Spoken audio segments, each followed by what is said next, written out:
Sponsor by Perl dental, a multi speciality dental clinic. हमारे यहाँ smart card द्वारा भी इलाज किया जाता है। दंत, मुख, जबड़े एवं चेहरे से संबंधित समस्त बीमारियों का निदान अब आपके शहर में उपलब्ध। डॉक्टर कंचन सिंह, BDS, MDS, पीडोडोंटिस्ट। हमारा पता CLC प्लाजा, मंगला चौक, मुंगेरी रोड, बिलासपुर।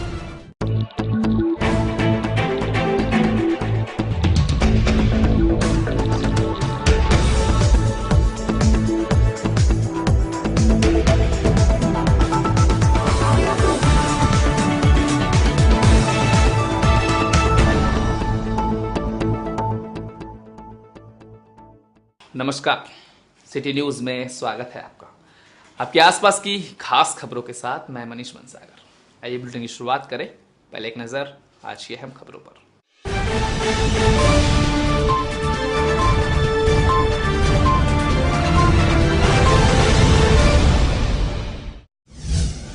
जिला प्रशासन हुआ हाईटेक, मातहतों को सोशल नेटवर्किंग साइट से जुड़ने के लिए।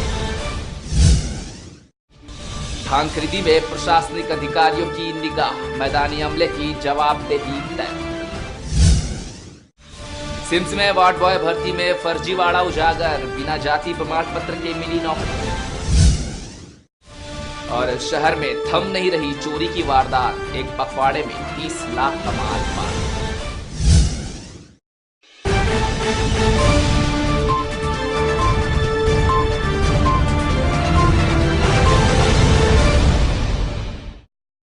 और अब बुलेटिन के हेडलाइंस के बाद खबरें विस्तार से।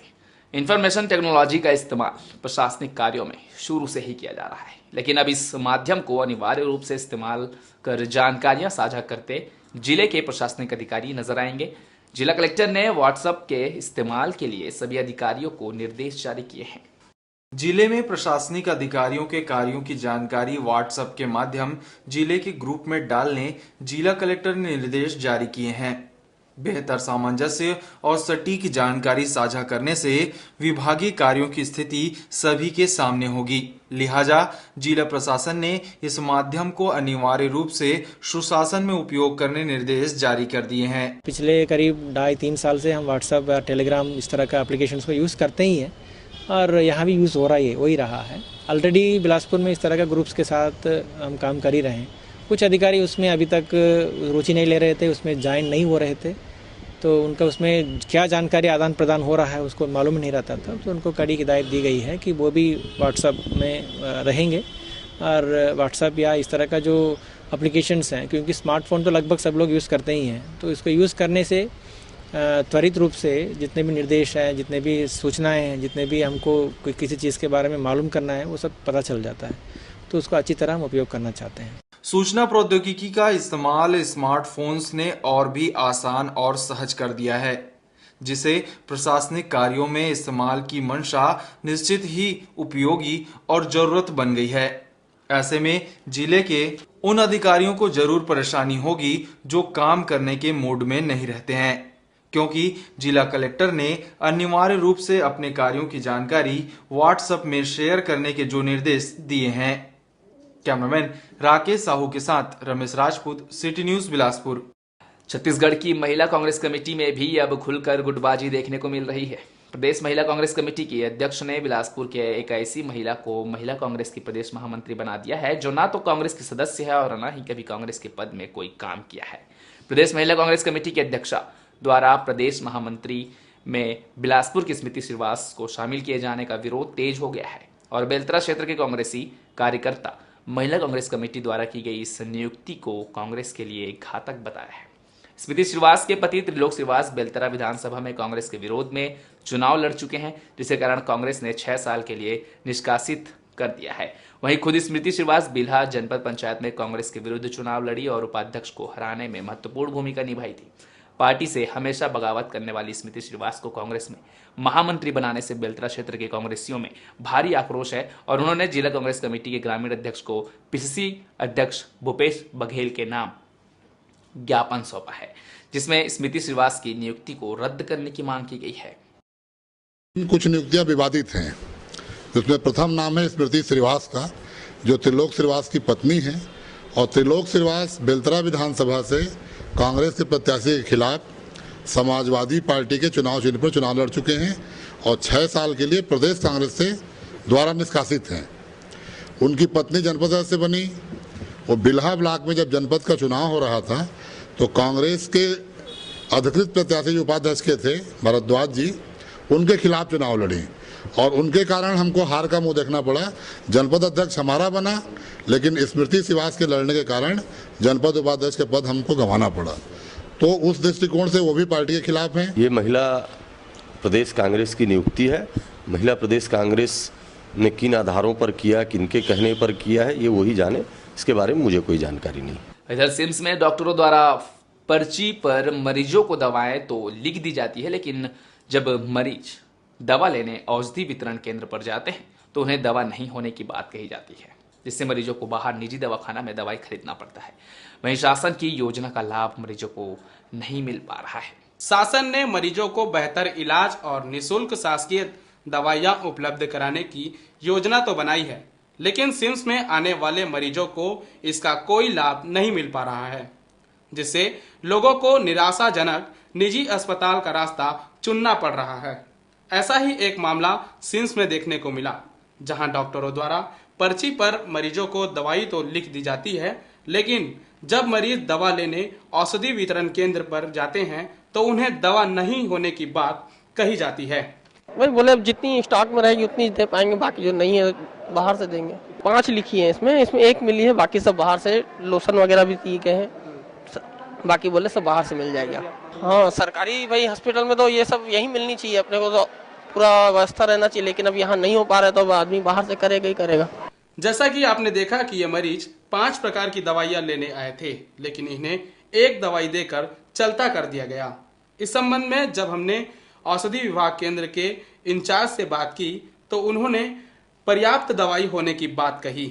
हमारे पास CGMSC गवर्नमेंट से दवाई सप्लाई है और जेनरिक दवाइयों की मात्रा पूर्ण रूप से पूरी हम लोग बांटते हैं। जो अनुपलब्ध रहती है उसको हम लोग लोकल परचेज के माध्यम से बाजार से खरीद के उपलब्ध कराते हैं। यदि डॉक्टर ने उसको लिखा कि इनको अर्जेंट है तो हम लोग बाजार से लोकल परचेज के माध्यम से क्रय करके उपलब्ध कराते हैं। नहीं आ गई, अभी उतर ही रहा है, अभी उतर ही रहा है। क्या दवाई हमको सकरी लेने जाना पड़ता है। CGMSC सेंटर जो है सकरी में है, वहाँ से लाने में लेट हुआ होगा। आ गई, सब दवाई आ गई, सभी प्रकार, सर्दी बुखार खांसी सभी प्रकार की दवाइयाँ हमारे पास। ऐसे में यह जांच का विषय है कि दवाइयाँ यदि औषधि केंद्र में रहती है तो मरीजों को मुहैया क्यों नहीं कराई जाती, या फिर इन औषधियों का फेरबदल भी किया जाता है। कैमरा पर्सन भुवनेश्वर बंजारे के साथ मनोज पाल, सिटी न्यूज बिलासपुर। प्रदेश में संपत्ति कर की वसूली PPP मॉडल के तहत करवाने का नगरीय प्रशासन मंत्री का फैसला गलत है, ऐसा कहना कांग्रेसियों का है। वहीं इस फैसले का कांग्रेसी विरोध कर रहे हैं। निगम प्रशासन चाहे तो संपत्ति कर की वसूली सही तरीके से की जा सकती है। कांग्रेसियों का ऐसा भी मानना है कि मंत्री जी के बयान के बाद पूरे प्रदेश में संपत्ति कर का काम ठेके पर देने का विचार चल रहा है। प्रदेश सरकार द्वारा किए जा रहे प्रयास का शहर ग्रामीण कांग्रेस कमेटी ने निंदा की है। कांग्रेसियों का कहना है कि नगर निगम में भारी भरकम वेतन भोगी अमला संपत्ति कर वसूली के लिए है, लेकिन भारतीय जनता पार्टी के मंत्री, महापौर, सभापति और MIC के सदस्य दबाव बनाकर संपत्ति कर वसूली नहीं करने देते हैं, वसूली में दखल अंदाजी करते हैं, जिसके लिए अब ठेके में वसूली करने की बात कही जा रही है। छत्तीसगढ़ में प्राइवेट ठेकेदार को संपत्ति कर के वसूली के लिए दिए जाने का स्टेटमेंट है। संपत्ति कर नगर निगम, नगर पालिका और नगर पंचायत में वहाँ पर परमानेंट जो कर्मचारी होते हैं राजस्व विभाग के RI, मुहर्रिर, RO के द्वारा वसूली की जाती है।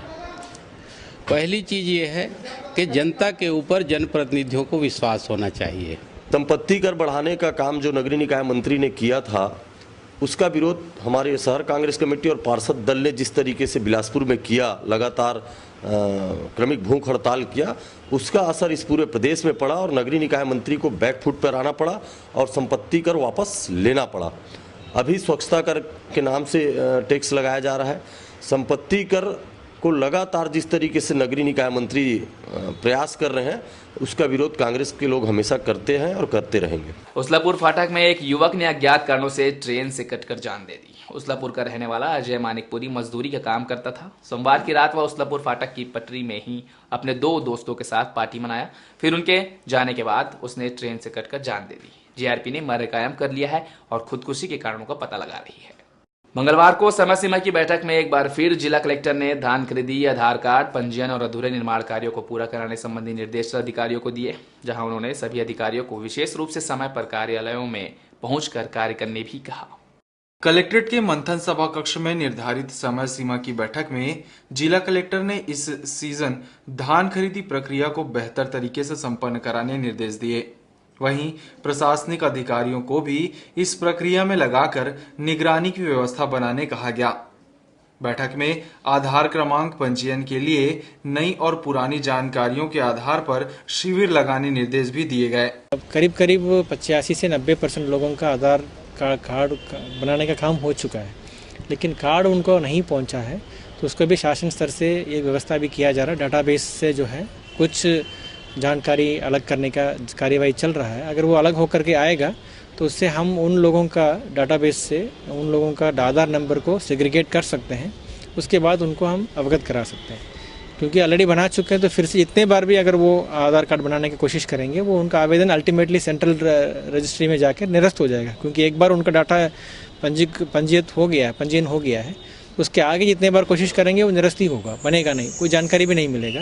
इसलिए वो समन्वय के साथ करने वाला काम है, उसका हम तैयारी कर रहे हैं, उस पर चर्चा किया गया था। समय सीमा की बैठक में इस बार भी शासन की योजनाओं के क्रियान्वयन में लेट लतीफी नहीं होने की चेतावनी अधिकारियों को दी गई। वहीं जिले में चल रहे निर्माण कार्यों को समय पर पूर्ण करने निर्देशित किया गया। इस दौरान अन्य विभागीय कार्यों की स्थिति पर भी चर्चा की गई और विशेष निर्देश अधिकारियों को दिए गए। कैमरामैन राकेश साहू के साथ रमेश राजपूत, सिटी न्यूज बिलासपुर।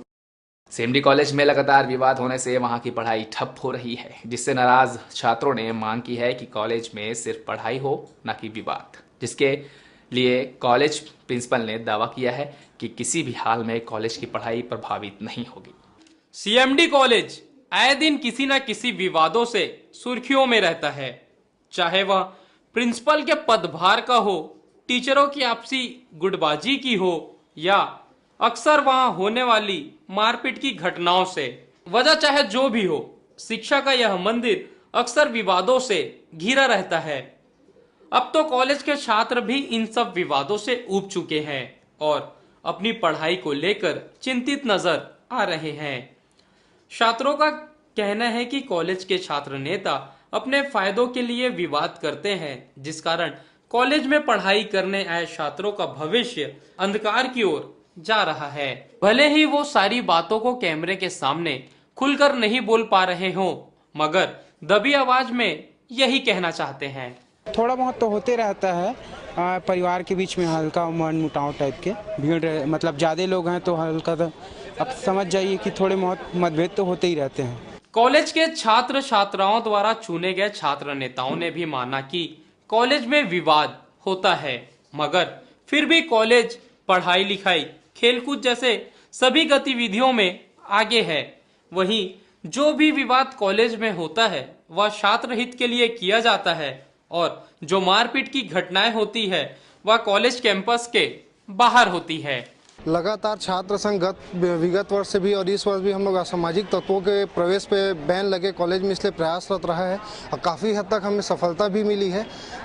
लेकिन अभी भी कुछ असामाजिक तत्वों का लगातार कॉलेज में आना जाना लगा हुआ है, जिसके कारण छूट-फूट विवाद की घटनाएं होते रहती हैं। कहीं ना कहीं कॉलेज प्रशासन की नाकामी से हम कहें कि बच्चों के आईडी कार्ड डेली चेक नहीं होते, जिस कारण ये सब असामाजिक तत्वों की कॉलेज में एंट्री होती है और इससे विवाद बढ़ता है। विवाद जो आप अगर बात कर रहे हैं, कल की लड़ाई के बारे में बात करेंगे तो वो लड़ाई कॉलेज के बाहर हुई है। उसमें कॉलेज के स्टूडेंट्स इन्वॉल्व थे, बट वो लड़ाई कॉलेज के बाहर की है। इसमें कोई ग्रुप नहीं है, मैं ग्रुप की तो कोई तुलना नहीं करूंगा। यहाँ भी छात्र संघ चलता है और हम छात्र संघ को ही सराहना करेंगे और छात्र संघ के हिसाब से ही काम करेंगे। हमारे यहाँ पढ़ाई इसलिए नहीं प्रभावित होती क्योंकि टीचर अपना क्लास लेते हैं और जो झगड़ा करने वाले हैं वो पढ़ते भी नहीं हैं, और ये सारा मामला बाहर का होता है। कॉलेज के अंदर ऐसा कोई विवाद, कोई ऐसा वो नहीं है कि विवाद हो रहा हो, ऐसा कभी नहीं होता है। देखिए, इनका आपस में कोई डिस्प्यूट होगा, क्योंकि इसके बारे में हमको इसलिए नहीं नॉलेज है क्योंकि कॉलेज के अंदर कुछ नहीं, ये लोग बाहर अगर कैंपस के कुछ करते हैं तो उस पर हम क्या कंट्रोल कर सकते हो, तो प्रशासन का काम है उसको कंट्रोल करना। ये तो सभी जानते हैं कि कॉलेज में होने वाली मारपीट के लिए किन युवकों का उपयोग किया जाता है और वो कौन करता है। कॉलेज में दोनों पार्टियां अपनी साख बचाने के लिए पुरजोर कोशिश करती है, जिसका भुगतान कॉलेज में पढ़ाई करने आए छात्रों को अपनी पढ़ाई का नुकसान करके चुकाना पड़ता है। कैमरा पर्सन पुष्परंजन कश्यप के साथ श्रीकांत प्रजापति, सिटी न्यूज, बिलासपुर। किसान अधिकार न्याय पद यात्रा की अंतिम चरण की यात्रा 26 से सिरगिट्टी से निकलेगी। वहीं यह यात्रा सिरगिट्टी के साथ आसपास के गांवों में किसानों को अपने अधिकारों के बारे में बताते हुए 30 नवंबर को बिल्हा में समाप्त होगी। जिला कांग्रेस कमेटी ग्रामीण द्वारा किसानों के अधिकार के लिए यह यात्रा 6 अक्टूबर से निकाली गई है। 30 नवंबर को इस यात्रा की समाप्ति के बाद बिल्हा में किसानों की आम सभा का आयोजन किया गया है, जिसमें प्रदेश कांग्रेस कमेटी के अध्यक्ष भूपेश बघेल, नेता प्रतिपक्ष टीएस सिंहदेव, पूर्व केंद्रीय मंत्री चरणदास महंत और पूर्व मुख्यमंत्री अजीत जोगी शामिल होंगे, जिसमें कांग्रेस के लोग अपनी बातों को उनके सामने रखेंगे। वहीं किसानों के साथ राज्य सरकार के छलावा को किसानों को बताया जाएगा। इस पदयात्रा का जो समापन है 30 तारीख को बिल्हा मुख्यालय में होगा और इस पूरे पदयात्रा में जो हम 11 सूत्री मांग लेकर जिले में निकले थे, 1 नवंबर से धान खरीदी की बात हो, धान का जो समर्थन मूल्य और बोनस है वो तत्काल सरकार दे, यही मांग प्राथमिकता में है, क्योंकि किसान इस समय बहुत दुखी और पीड़ित है, आत्महत्या की करने पर मजबूर हो रहे हैं किसान। तो हमारी ये मांग है कि जो 3 साल का 270 रुपये बोनस सरकार के पास जमा है, पिछले चुनाव में उन्होंने पहले वर्ष दिया और आखिरी वर्ष दिया, 3 साल का नहीं दिया। तो पदयात्रा में ये बात सामने आई कि सारे किसानों का कहना यह है कि हमारा 3 साल का बोनस किसान के पास सरकार के पास जमा है और अभी 2 साल का 300 रुपये जो बोनस है, जो अभी के चुनाव में उन्होंने वायदा किया था, ये 5 साल का पूरा बोनस हमको तत्काल किसानों को मिलना चाहिए। ये किसान की भी मांग है और हमारी इस पदयात्रा की भी मांग है। इस वर्ष छत्तीसगढ़ में अकाल की स्थिति है। बारिश कम होने की वजह से फसल नहीं हुई है, जिसे ध्यान में रखते हुए राज्य सरकार ने कई इलाकों को सूखा क्षेत्र भी घोषित किया है। अकाल से जूझ रहे किसानों को खाने के लाले पड़ गए हैं। वहीं इन्हें जारी नोटिस प्रशासन के कर्ज वसूली नहीं करने के दावों की पोल खोल रही है। कर्जदार किसानों के लिंकिंग के धान का भुगतान भी नहीं किया जा रहा है। सूखे की मार झेल रहे किसानों के पास तो खाने के लिए अनाज नहीं है, ऐसे में वे कर्ज कैसे पटाएंगे। इसी बात को लेकर किसान परेशान है। किसानों का कर्ज माफ करने के लिए कांग्रेस के प्रदेश अध्यक्ष और नेता प्रतिपक्ष ने राज्यपाल को पत्र भी लिखा है कि इस अकाल की स्थिति में किसानों का कर्ज माफ किया जाए, जिससे अकाल की मार से जूझ रहे किसानों को कुछ हद तक राहत मिलेगी। फसल जितनी होनी चाहिए थी प्रति एकड़ वो भी नहीं हुई और बहुत फसल तो हुई ही नहीं, जिसको लेकर छत्तीसगढ़ शासन ने 75% तहसीलों को सूखाग्रस्त भी घोषित किया है। लेकिन सूखाग्रस्त घोषित करने के कारण जो सुविधा उनको मिलनी चाहिए वो सुविधा उनको नहीं मिल रही है। कांग्रेस की पहले दिन से ये मांग है कि जितना भी कर्जा और बिजली का बिल है उसको माफ किया जाए। माननीय नेता प्रतिपक्ष टीएस सिंहदेव और भूपेश बघेल जी ने राज्यपाल को और मुख्यमंत्री को चिट्ठी भी लिखी है। एक छोटे से ब्रेक के बाद जल्द हाजिर होते हैं, आप बने रहिए। न्याय की बात हो या अपराध, राजनीति हो या जनता से जुड़े मुद्दे, खेल जगत की खबरें हो या धर्म कला से जुड़ी, शिक्षा हो या स्वास्थ्य, किसान हो या कारोबार, सबसे है हमारा सरोकार, क्योंकि सिटी न्यूज है सच के साथ। ब्रेक के बाद स्वागत है आपका। सिम्स भर्ती घोटाला में एक और मामले का खुलासा हुआ है, जिसमें दर्जनों आवेदकों को बिना जाति प्रमाण पत्र के सिम्स में नौकरी मिल गई है। कई आवेदकों ने अब तक सिम्स में जाति प्रमाण पत्र जमा नहीं किया है, जिससे साफ है कि सिम्स भर्ती प्रक्रिया में फर्जीवाड़ा कर अपनों और रिश्तेदारों को नौकरी बांटी गई है। सिम्स के रिक्त पदों पर वार्ड बॉय की भर्ती के दौरान अधिकारियों व डॉक्टरों ने जमकर रिश्तेदारों व अपनों पर मेहरबानी की थी। इसके चलते सिम्स में काम करने वाले रिश्तेदारों को नौकरी मिली, वहीं योग्य उम्मीदवार को बाहर का रास्ता दिखाया गया था। वार्ड बॉय फर्जीवाड़ा में हंगामा होने पर अपर कलेक्टर ने जांच के लिए सभी दस्तावेज जब्त किए थे, लेकिन अब तक जांच पूरी कर रिपोर्ट नहीं सौंपी गई है। अब एक और बड़ा मामला सामने आया है। सिम्स में भर्ती वार्ड बॉय की नौकरी पाने वाले आवेदकों के पास जाति प्रमाण पत्र भी नहीं है और आपसी मिलीभगत पर आवेदक भर्ती प्रक्रिया में शामिल हो गए हैं। इस संबंध में सिम्स के आला अधिकारी मामले से पीछा छुड़ाकर मीडिया कर्मियों को कोई जानकारी नहीं दे रहे हैं और अपनी पीछा छुड़ा रहे हैं।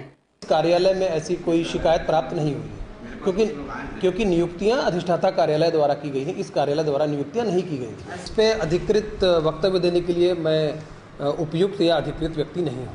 नहीं, ऐसा नहीं है। कुछ कर्मचारियों ने आवेदन दिया है कि हमारे बारे में कोई जानकारी मांगी जाती है तो ना दी जाए, तो हम कोई एंटरटेन नहीं कर रहे इसको। नहीं, ऐसी मेरी जानकारी में कुछ नहीं है। मैं तो एप्लीकेशन लेता हूँ और संबंधित विभाग को भेज देता हूँ, जानकारी वहाँ से प्राप्त होती है। जैसे नियुक्ति के संबंध में कोई पूछेगा तो मैं कॉलेज में भेज दूंगा, वहाँ जानकारी प्राप्त होगी तो सामने वाले को दे दूंगा, नहीं प्राप्त होगी तो नहीं दूंगा। फर्जी प्रमाण पत्र, फर्जी भर्ती और घूस देकर सिम्स में नौकरी के बाद अब आवेदकों के पास जाति प्रमाण पत्र न होने की बात एक गंभीर विषय है, जिसे लेकर अन्य आवेदक जिन्हें सिम्स से चलता कर दिया गया है वो अब तरह तरह के शासकीय हथकंडे अपनाने की बात कह रहे हैं। सीधी भर्ती के लिए विज्ञापन निकाली गई थी, उसमें अभी हमको आरटीआई में जानकारी मिली है, वहाँ का जो प्रशासनिक अधिकारी है सुदर्शन, उनकी जो मिसेस है बीस उमा, उनका जो आवेदन फॉर्म है वो निरस्त हो गया था। उसको पुनः उसको वैलिड करके उनके पास जो निवास प्रमाण पत्र है वो सन 2012 में वैकेंसी निकला था, उसके बाद का है 13 का है। उसका जो कंप्यूटर सर्टिफिकेट है उसमें कहीं अंकों का कहीं जिक्र नहीं है कि किस विषय में क्या अंक मिला उसको, जबकि मेरा जो मार्कशीट है, मेरा जो पीजीडी है गुरु घासीदास केंद्रीय विश्वविद्यालय का है और वहाँ का जो बाबू पवन देव साहू, उसकी मिसेस जिस समय विज्ञापन आया था उस समय वो पीजीडी से पास नहीं थी, अध्ययनरत। सूचना के अधिकार में जानकारी मिली है। देखा जाए तो इस मामले को पूरे 2 साल बीत चुके हैं, लेकिन अब तक ना ही कोई जांच शुरू की गई है और ना ही शासन द्वारा कोई पहल की जा रही है, जिससे यह साफ मालूम पड़ता है कि ऊपर से लेकर नीचे तक सभी की इसमें मिली भगत है। कैमरा पर्सन भुवनेश्वर बंजारे के साथ मनोज पाल, सिटी न्यूज, बिलासपुर। शहर में यातायात व्यवस्था सुव्यवस्थित करने जिला प्रशासन, निगम और पुलिस प्रशासन के साथ संयुक्त रूप से बेहतर व्यवस्था बनाने का कार्य कर रही है, जिसमें सड़कों की मरम्मत के साथ अतिक्रमण हटाने और आवारा पशुओं को पकड़ने की कार्रवाई भी अब की जाएगी। शहर की यातायात व्यवस्था शहर वासियों के लिए बड़ी समस्या बनी हुई है। मामले में हाई कोर्ट ने भी व्यवस्था सुधारने निर्देश दिए हैं। इन्हीं विषयों पर कार्य योजना बनाकर कार्रवाई करने निर्देश यातायात समिति की बैठक में दिए गए। सड़कों से अतिक्रमण हटाने के अलावा व्यवस्थित यातायात संचालित करने चौड़ी सड़कों की स्थिति बनाई जा रही है। ट्रैफिक का जो प्लान अभी बन रहा है वो ट्रैफिक प्लान का अभी तैयार होने का कार्यवाही चल रहा है। तो ट्रैफिक प्लान के अनुरूप जो है और कुछ इसमें अतिक्रमण को हटाना और सड़कों को रिपेयर करने का भी काम चलेगा। इसके साथ साथ जो सड़क के जो जानवर जितने सड़क पे घूम रहे हैं और जो शहर के अंदर जो जानवर पालने का जो प्रथा है उसको बंद करने के लिए भी अभी जो है कानून का सहारा लिया जा रहा है। आने वाला समय में जो शहर के अंदर जो लोग इस तरह का गाय रखने का जो प्रथा बनाए रखेंगे उनका अभी हम सीआरपीसी के धारा 133 के तहत नोटिस देने का निर्णय लिया गया है। इसका कार्यवाही चल रहा है, आगे इन लोगों के खिलाफ कड़ी कार्रवाई किया जाएगी। यातायात समिति की बैठक में आवारा पशुओं की समस्या को लेकर धारा 133 के तहत कार्रवाई करने भी आदेश जारी किए गए हैं। एक बार फिर अतिक्रमण हटाने कार्रवाई जोर शोर से शुरू की जाएगी, जिसमें शहर के सभी हिस्सों में कार्रवाई की जाएगी। सिटी बसों के लिए अभी आरटीओ विभाग और नगर निगम को इसमें निर्देशित किया गया है व्यवस्थित करने के लिए, जिसमें नगर निगम आयुक्त महोदय भी मीटिंग में उपस्थित थी और आरटीओ साहब हैं, तो उनको निर्देशित किया गया है। इसमें कड़े निर्देश अभी अपनाते हुए जिलाधीश महोदय के द्वारा कड़ा रुख अपनाते हुए इसमें कार्रवाई को और तेजी लाने के लिए और कड़ाई से कार्रवाई करने के लिए हमको निर्देशित किया गया है। जिला प्रशासन ने इस बार सभी शहरवासियों के सहयोग से सुव्यवस्थित शहर बनाने की कोशिशें शुरू कर दी हैं, जिसमें निगम और यातायात विभाग को अलर्ट रहकर निगरानी और कार्रवाई के निर्देश जारी किए गए हैं। कैमरामैन राकेश साहू के साथ रमेश राजपूत, सिटी न्यूज बिलासपुर। कोटा में शिक्षा के साथ खिलवाड़ का मामला सामने आया है। यहाँ शासकीय प्राथमिक शाला थाना स्कूल में एक ऐसी शिक्षिका है जो हफ्ते में एक दिन स्कूल आती है और हाजिरी भरकर चली जाती है। बच्चों को अच्छी शिक्षा देने के बजाय खुद ही शिक्षक उन्हें अनैतिकता का पाठ पढ़ाने लगे तो उन बच्चों का भविष्य क्या होगा। थाना स्कूल की शिक्षिका ऐसा ही अनैतिकता का पाठ पढ़ा रही है स्कूल के बच्चों को। स्कूल के शिक्षक से लेकर बच्चे भी मैडम की करतूत से भली भांति वाकिफ है। मैडम जी हफ्ते में एक बार स्कूल तो आती है, पर बच्चों को पढ़ाने के लिए नहीं, बल्कि अपनी गैर हाजिरी को उपस्थिति में तब्दील करने के लिए।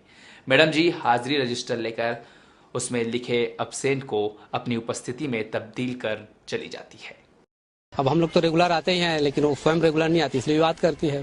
हाँ, इसके पूर्व में पूरा फोटोकॉपी सहित बीओ ऑफिस में मेरे द्वारा खुद स्वयं जाके दिया जा चुका है। अब इसका कार्रवाई हुआ है कि नहीं हुआ है ये उच्च अधिकारी ही बता पाएंगे। और बीओ मैडम आश्वासन दी है कि अब जब कभी भी लेट लतीफा आती है आप अब्सेंट चढ़ाइए, हमारे द्वारा कार्रवाई की जाएगी करके। अब्सेंट में साइन भी कर देती है, तो अब्सेंट लिखा है इसमें। क्लास व्लास में तो नहीं जाते सर, वो बोलते हैं कि मैं उर्दू वाले हूँ, नहीं जानती हूँ हिंदू करके, हिंदी को। सर सभी को पता है, पूरा लिख के दिए हैं पूरा कई बार से। अधिकारियों को दिए बीओ ऑफिस को लिखित में दिए हैं सर, प्रधान पाठक है मिडिल का, और उन्हीं को दे दिए रजिस्टर को, तो उसके बाद उन्हीं देख रहे हैं पूरा। प्रधान पाठक से मैं बात करूंगी, उसकी जांच करवाऊंगी। कल सैटरडे को तो वो आई थी स्कूल और आज उनका सीएल था, वो स्पष्ट दिखाई दे रहा है। तो प्रधान पाठक को मैं निर्देशित कर दी हूँ, सारी जानकारी लेकर मेरे पास कार्यालय में उपस्थित होंगे। कोटा विकास खंड में शिक्षा की हालत दिन ब दिन गिरती जा रही है। जहां एक और शासन प्रशासन शिक्षा को बढ़ावा देने की बात करता है, तो वहीं कोटा विकास खंड में एक ऐसा स्कूल भी है जो शिक्षा देने के बजाय स्कूल के नियमों की धज्जियां उड़ाने में लगा हुए हैं। हम बात कर रहे हैं शासकीय प्राथमिक शाला मोहदी की, जहां बच्चे खुद इस बात से परेशान हैं। उनका कहना है कि 2 शिक्षक अक्सर लेट आते हैं, जिसकी वजह से पढ़ाई अच्छे से नहीं हो पाती है। यही वजह है कि बच्चों को ABCD भी पूरी तरह से नहीं आती है। पापड़ हम मिलते जहाँ हफ्ता में 3 बार बस वो तो रोज दे है के अब वो एक लग बुद्धि में काटे तो कौन मना करे दे वो तो कौन मना कोई नहीं करे है। वो मन जैसे आदेश देते तैसे हम बनाते हैं।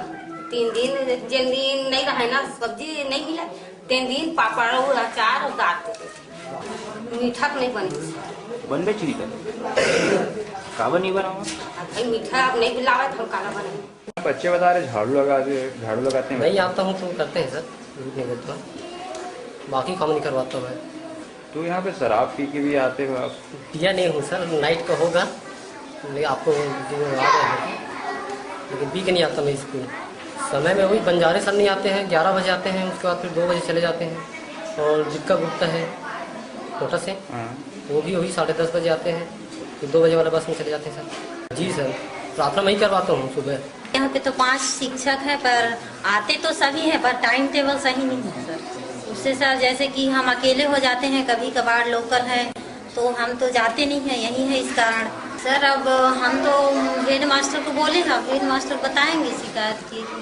तो खुद अभी समय पर नहीं पहुँचे सर, कभी कभार नहीं आते हैं और रोज नहीं आते हैं, लेट लती। 2 टीचर नहीं आते हैं sir.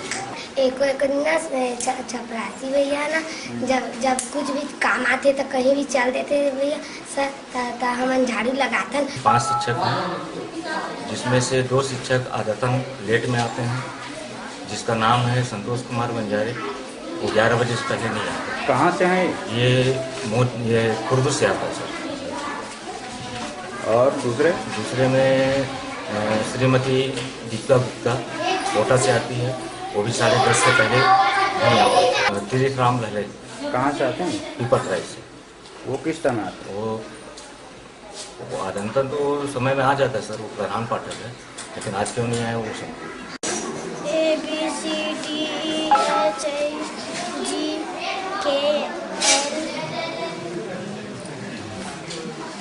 2 teacher any time late में आते हैं। कौन लोगों को कोई निश्चित नहीं रहता समय से। कौन टीचर है? ये दीपिका गुप्ता मैडम है और एक संतोष बंजारे हैं। कार्रवाई कर रहे हैं हम, ये हैं कार्रवाई। क्या हमारे पास लिखित में है, बीओ साहब को हम बार सूचना दिए हैं, उन लोगों को इन्फॉर्म किए थे कि आप लोग समय में आए, तो और एक्शन तो कुछ नहीं लिए हैं अभी तक।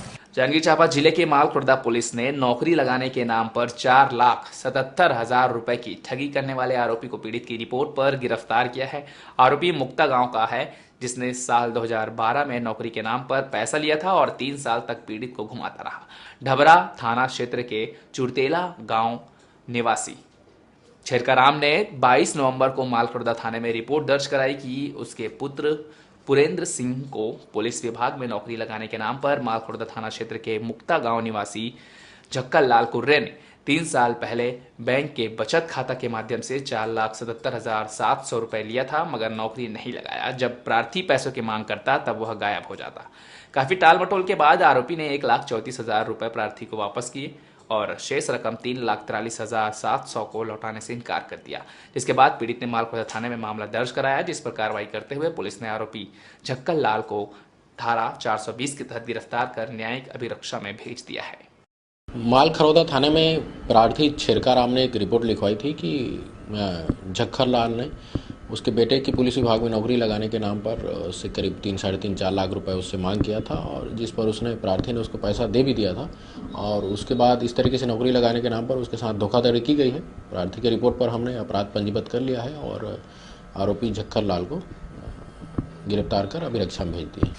इधर बिलासपुर शहर में हो रही लगातार चोरियों पर अंकुश लगा पाने में पुलिस फिसड्डी साबित हो रही है। महज 15 दिनों में शहर से चोरों ने 30 लाख से भी ज्यादा की चोरी कर चंपत हो गए हैं।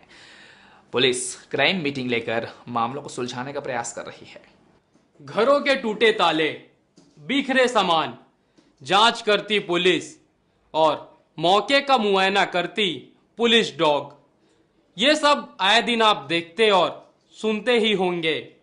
आइए एक नजर डालते हैं अब तक हुई चोरियों पर।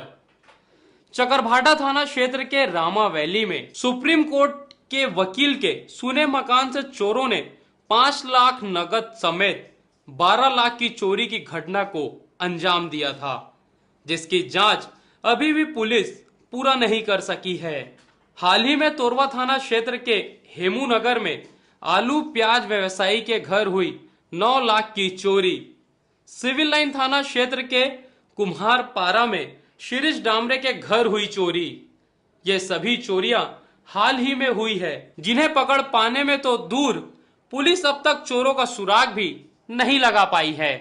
जो उड़ीसा रोड से ला रहे थे और ये पहले ट्रेन से आए हैं, उसके बाद बस से उड़ीसा की तरफ से ये वापस लेकर बिलासपुर गांजा को लेकर आए हैं और पुनः रेलवे स्टेशन से के माध्यम से अपने मध्य प्रदेश जाकर बेचने की फिराक में थे। इसी बीच में मुखबिर सूचना पर इनके विरुद्ध कार्रवाई की गई है। इतने सारे मामले पेंडिंग होने के बावजूद पुलिस बड़े आराम से अपनी रूटीन का काम निपटा रही है। वहीं मंगलवार को जिले के प्रभारी एसपी ने क्राइम मीटिंग बुलाई तो वहां उपस्थित पुलिसकर्मी बड़े आराम से बैठे हुए नजर आए। कुछ पुलिसकर्मियों को तो साहब से कोई लेना देना ही नहीं था। वो बड़े आराम से अपने मोबाइल पर गेम खेलते और फोटो खिंचाते नजर आए। पुलिस एकाध मामला निकालने में कामयाब होती है तो वो अपनी पीठ थपथपाने से भी नहीं चूकती। कुछ दिन पहले ही पुलिस ने बांग्लादेशी गिरोह के कुछ युवकों को गिरफ्तार किया था और हाल ही में तोरवा पुलिस ने गांजे के साथ 2 भाइयों को गिरफ्तार किया, जिसमें उन्होंने अपनी खूब वाहवाही लूटनी चाहिए थी। जरा उस बात को आप भी सुनिए। वहाँ पे एक ब्लॉक में चोरी हुई है, ताला तोड़ के अंदर घुसे हैं चोर और वहाँ से लगभग 5 लाख के आसपास कैश था और साथ में ज्वेलरी भी चोरी करके ले गए हैं और अभी एफआईआर दर्ज कर लिया गया है। लगातार हो रही चोरियों को पकड़ ना पाने में एक सवाल यह भी उठता है कि जिले में क्राइम ब्रांच का गठन नहीं किया गया है, जिस वजह से पुलिसकर्मी चोरी को पकड़ने में दिलचस्पी नहीं दिखा रहे हैं। जिले में स्वाइन फ्लू को लेकर अब लोगों को घबराने की जरूरत नहीं है, क्योंकि स्वाइन फ्लू का असर कम होने लगा है। फिलहाल जिले में सिर्फ 1 स्वाइन फ्लू का संदेही भर्ती मरीज है। वहीं इस खबर के बाद स्वास्थ्य विभाग ने राहत की सांस ली है। जिले में इस वर्ष अगस्त माह से लेकर लगातार स्वाइन फ्लू के मरीजों के मिलने का सिलसिला जारी था। एक के बाद एक मरीज के मिलने से जिले में हड़कंप मच गया था। वहीं स्वास्थ्य विभाग में भी इस बात को लेकर दहशत फैली हुई थी। हर कोई इस गंभीर बीमारी से बचने का उपाय करने लगा था। 15 अगस्त से अब तक जिले में 48 स्वाइन फ्लू के मरीज भर्ती हुए थे। इसमें 28 मरीज बिलासपुर के थे। वहीं अपोलो में उपचार के दौरान आधा दर्जन मरीज की मौत भी हो गई थी, जिससे बिलासपुर के 3 मरीज शामिल थे। मगर अब स्वाइन फ्लू का असर कम होता जा रहा है। फिलहाल अपोलो में सिर्फ एक संदेही मरीज भर्ती किया गया है, जिसका इलाज चल रहा है, जिसे लेकर अब स्वास्थ्य विभाग ने राहत की सांस ली है। सौभाग्य से अभी स्वाइन फ्लू के मरीजों की आवक में कुछ कमी पाई गई है और सिम्स स्थित स्वाइन फ्लू वार्ड में अभी वर्तमान में कोई भी मरीज भर्ती नहीं है। पिछले महीने तक की स्थिति में 7 धनात्मक मरीजों को यहाँ लाया गया था और सभी स्वास्थ्य लाभ कर यहाँ से डिस्चार्ज होकर गए हैं। ये भी हमारे लिए बहुत अत्यंत सौभाग्य और खुशी की बात है कि हमारे सारे मरीज जो पॉजिटिव आए थे वे भी ठीक होकर अपने घर डिस्चार्ज प्राप्त कर चले गए हैं। पिछले कुछ दिनों से स्वाइन फ्लू का असर कम होने से लोगों में खुशी नजर आ रही है। इस खबर के बाद स्वास्थ्य विभाग द्वारा सभी अस्पतालों को स्वाइन फ्लू संदेही मरीजों के मिलने की सूचना देने की बात कही गई है। कैमरा पर्सन भुवनेश्वर बंजारे के साथ मनोज पाल, सिटी न्यूज बिलासपुर। पंडरीनाथ मंदिर में कार्तिक उत्सव बड़े ही उत्साह और पारंपरिक तरीके से मनाया जा रहा है। सबसे पहले सुबह भोर में भगवान विठोबा और देवी रुक्माई को घटनान कर जगाया जाता है, जिसके बाद पूजा और सामूहिक आरती की जाती है। इस मंदिर का निर्माण करीब 350 वर्ष पहले किया गया था। यहाँ भगवान की काले ग्रेनाइट की मूर्ति है। इस मंदिर में महाराष्ट्रियन परंपरा के अनुसार पूजन और बाकी कार्यक्रम होते हैं, जिसमें सुबह से ही भक्तों की भारी भीड़ रहती है। वर्तमान में पंडरीनाथ मंदिर में कार्तिक उत्सव पूरे परंपरागत तरीके से मनाया जा रहा है। जिस तरह महाराष्ट्र के पंढरपुर में महाराष्ट्रियन परंपरा के अनुसार भगवान विठोबा और देवी रुक्माई की उत्सव मनाया जाता है, उसी प्रकार रतनपुर के इस पंडरीनाथ मंदिर में उस परंपरा का पालन हो रहा है। कार्तिक महोत्सव का जो आनंद है सही अच्छा है और काकड़ा जो जोत से जोत जगाते चलो जो है, तो वो पुराने कपड़ों का जो है उसको अपन ये करके महिलाएं और बट के उसको लाती है और उसको शुद्ध घी में डुबो के उसके बाद उसको भगवान को उसको जलाया जाता है और उससे काकड़ा बनता है। उसी काकड़ा आरती का नाम से प्रख्यात है। आज जूने काल से में ये चला आ रहा है। कोटा के शासकीय प्राथमिक शाला थाना स्कूल में गणवेश वितरण का कार्यक्रम किया गया, जिसमें मुख्य अतिथि के रूप में बीओ शामिल हुई। इस दौरान उन्होंने स्कूल में बन रहे मध्याह्न भोजन की जांच भी की। वहीं भोजन से पहले प्रार्थना नहीं सिखाए जाने पर बीओ ने शिक्षकों को जमकर फटकार लगाई। कन्या प्राथमिक शाला, कन्या माध्यमिक शाला थाना स्कूल के में आज वार्षिक उत्सव का समापन और गणवेश वितरण रखा गया था। व्यवस्था अच्छी थी। तो क्या है, अभी मैं प्रभार में पहले मैडम थी प्रभार में 1-2 महीना हो रहे हैं। मेरी गुरु साहब में तो हफ्ते में एक दो बार देने के है। हफ्ते आप अचार पापड़ दाल तो डेली बनेगा सर, दाल सब्जी। हमारे यहाँ बच्चों को संज्ञानात्मक क्षेत्र के अंतर्गत गणवेश तो स्कूल में गणवेश वितरण है और रंगोली प्रतियोगिता कराया गया था स्कूल में और मेहंदी प्रतियोगिता कराया गया था। उसी का पुरस्कार वितरण का कार्यक्रम रखा गया था। हर साल वैसे थाली खरीदते थे हम लोग, लेकिन कुछ तो थाली टूट फूट में इधर उधर चले जाते हैं, बच्चे लोग भी ले जाते हैं। इस साल जो थाली आया उसको वितरण किए हम लोग और कुछ बच्चे अपना स्वयं लेके आते हैं और कुछ थाली यहाँ से। वही लगभग हमारे पास 50 थाली हैं स्कूल में। जांजगीर चांपा जिले में सहकारी बैंक प्रबंधन बिलासपुर की लापरवाही से एक बड़ी समस्या सामने आ रही है। रत जगह कर जी तोड़ मेहनत करने वाले सहकारी समितियों के कर्मचारियों को कमीशन की राशि नहीं मिलने से वेतन के लाले पड़ गए हैं। जबकि जांजगीर चांपा जिला प्रदेश का सर्वाधिक धान खरीदी वाला जिला है। इसके बावजूद गत वर्ष 0 शॉर्टेज की उपलब्धि भी जिले को प्राप्त हुई थी। ऐसे में सहकारी बैंक प्रबंधन की लापरवाही की वजह से कर्मचारियों को वेतन नहीं मिलना बैंक प्रबंधन की कार्यप्रणाली पर सवालिया निशान लगा रहा है।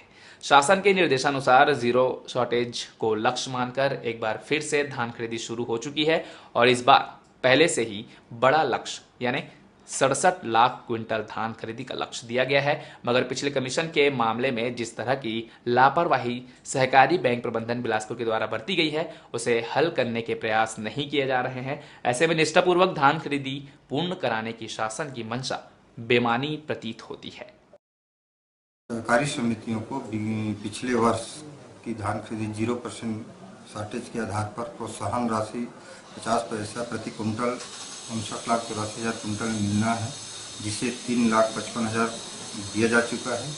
कमीशन की राशि 2.5% कमीशन की राशि अधिशेष है, क्योंकि बैंक ने 13-14 का मिलान पत्रक में हस्ताक्षर करके नहीं दिया है, क्योंकि अगले साल 14-15 का कमीशन दे होता है, उसका आधार 13-14 का मिलान पत्रक से भी होता है। अभी हमको धान खरीदी का कमीशन 14-15 का 23 करोड़ रुपया पाना है, जिसमें 3 करोड़ रुपया आ चुका है, 20 करोड़ रुपया अभी पाना है।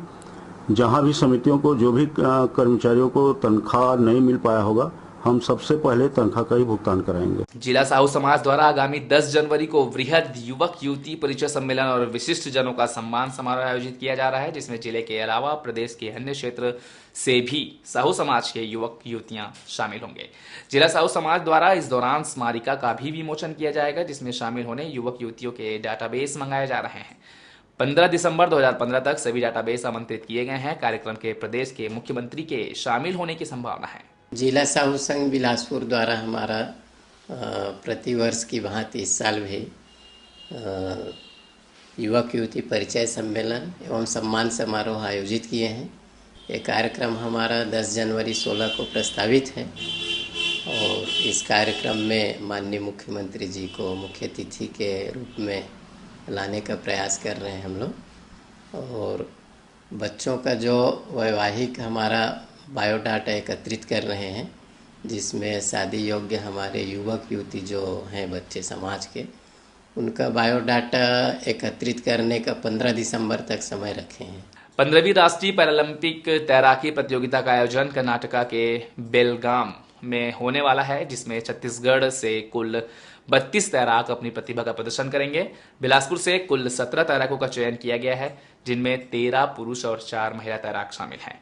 जिला खेल परिसर के स्विमिंग पूल में इन तैराकों को रोजाना अभ्यास कराया जा रहा है। 27 नवंबर से 30 नवंबर तक चलने वाली इस प्रतियोगिता में शामिल होने सभी विकलांग तैराक ट्रेन से बुधवार को रवाना होंगे।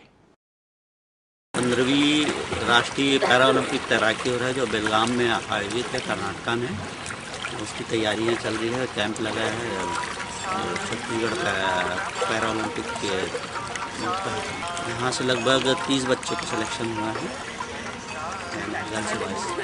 क्षेत्र के पार्षद और नगर विधायक के प्रयासों के बाद शहर के एक क्षेत्र से अतिक्रमण को पूरी तरह से हटाकर एक शानदार पहल की शुरुआत की गई है। हम बात कर रहे हैं वार्ड क्रमांक 57 के सब्जी मार्केट की। कभी नूतन चौक और सड़कों के किनारे लगने वाले सब्जी बाजार के लिए एक जगह सुनिश्चित करने की मांग काफी तेज थी, जिसे ध्यान में रखते हुए वार्ड के जनप्रतिनिधियों ने सलाह मशवरा कर जगह तय की और निगम प्रशासन की सहायता से बेजा कब्जाधारियों को शिफ्ट करते हुए सब्जी मार्केट तैयार किया गया। आधी अधूरी व्यवस्था के बीच जैसे तैसे शुरू हुआ बाजार अभी अपनी मूलभूत जरूरतों को तरस तो रहा है, लेकिन फिलहाल उन्हें उपलब्ध सुविधाओं से ही संतुष्ट रहना होगा, ऐसा माना जा रहा है। अरपा पार में काफ़ी दिनों से एक सब्जी मंडी की मांग रही है और यहाँ के सभी लोग चाहते थे कि नदी इस पार जो रोड किनारे सब्जी वाले बैठते हैं उनको एक जगह विस्थापित किया जाए। और उस प्रयास में यहाँ पे आज मुक्तिधाम चौक के पास जोड़िया बस्ती को तोड़ा गया है। वहाँ पे नगर निगम के द्वारा सब्जी मंडी को यहाँ बैठाला जा रहा है। इस सब्जी मंडी को स्थापित करने में सभी लोगों का सहयोग है। नगर निगम का जो रसीद कटता है वो यहाँ परमानेंट कटेगा। नगर निगम के द्वारा इनको पूरा व्यवस्थापित करके दिया जाएगा। यहाँ पे चबूतरों का निर्माण होना है, दुकानों का निर्माण होना है और नगर निगम एक अच्छा मार्केट नदी इस पार बना कर देगी। सब्जी यहाँ अच्छा है, बैठने के लिए जगह ठीक है, लेकिन सब व्यवस्था होना चाहिए, चबूतरा बनना चाहिए, बाकायदा सब पानी सब व्यवस्था होना चाहिए। बराबर नहीं हुआ बिल्कुल बैठने के लिए। बिल्कुल सब्जी मंडी के लिए जगह बहुत बढ़िया है। हम लोग को लाइट और पानी की व्यवस्था चाहिए और चबूतरा होना चाहिए और जगह यहाँ बहुत अच्छा है। ग्राहक वाहक सब लगेंगे, मगर हम लोग को व्यवस्था चाहिए यहाँ। राष्ट्रीय पैरालंपिक तैराकी प्रतियोगिता में हिस्सा लेने जाने वाले प्रतिभागियों को जिला खेल परिसर के स्विमिंग पूल पर शाम के वक्त कम रोशनी में तैराकी का अभ्यास करने मजबूर होना पड़ रहा है। हैंडीकैप्ड होने के बावजूद अपने शहर, अपने राज्य का नाम पूरे राष्ट्र के सामने ऊंचा करने का प्रयास करने वाले खिलाड़ियों के लिए खेल विभाग की इस लापरवाही को आप स्पष्ट रूप से देखिए कि कैसे बच्चे रोशनी के अभाव में तैराकी का अभ्यास कर रहे हैं। प्रशिक्षक और कोच के द्वारा फिर भी भरपूर प्रयास किया जा रहा है कि शहर के खिलाड़ी कर्नाटक की इस प्रतियोगिता में बेहतर प्रदर्शन कर शहर का नाम रोशन करें। तखतपुर में साईं बाबा के जन्मोत्सव पर विविध आयोजन संपन्न हुए। साईं दरबार में सुबह से ही भक्तों का तांता लगा रहा और दिन भर पूजा अर्चना का दौर चला। शाम को साईं दरबार से पालकी यात्रा निकाली गई, जो नगर भ्रमण कर वापस साईं दरबार पहुंची, जिसका जगह जगह स्वागत किया गया। इस दौरान भंडारे का भी आयोजन किया गया, जिसमें नगर के लोग बड़ी संख्या में शामिल हुए। मैं 5 साल से यहाँ से जुड़ी हूँ। काफी बदलाव हुआ है और 5 साल से पालकी निकली है और भारी काफी भीड़ होती है। यहाँ से बाहर से काफी लोग आते हैं और भारी उत्सव मनाते हैं। इस बुलेटिन में फिलहाल इतना ही। फिर होगी मुलाकात, तब तक दीजिए इजाजत। नमस्कार।